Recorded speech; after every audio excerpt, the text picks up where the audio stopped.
Welcome to Burlap Teachers. Enjoy the video. In this video, I will explain how to make a summary list of sales and purchases.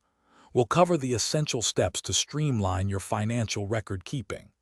This guide will help you track your business transactions efficiently, ensuring you have a clear overview of your income and expenses.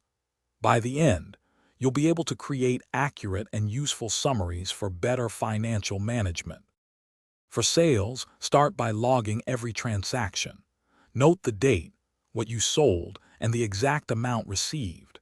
It's also smart to include who bought it and how they paid. Grouping your sales by product or service helps you see what's performing best. This organized approach makes reviewing your revenue straightforward and insightful. Hey everyone, if you're finding this guide useful, please hit that like button and subscribe to the channel. Quick recommendation, life's too short for cheap socks. Go darn tough, they even come with a lifetime warranty. You can find a link to them and other great deals in the description below. Now, let's get back to the video. When summarizing purchases, record the date, the item, and its cost. Don't forget to note where you bought it and how you paid.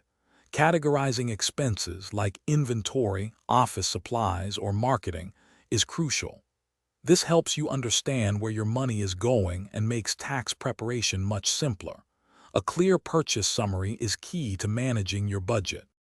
To make this process easier, consider using a spreadsheet program or dedicated accounting software.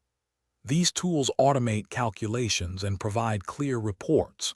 Always reconcile your summary lists with your bank statements to catch any discrepancies. And remember, backing up your financial records, whether digitally or physically, is absolutely essential for security and peace of mind. Thanks for watching. Consider subscribing if this video helped you.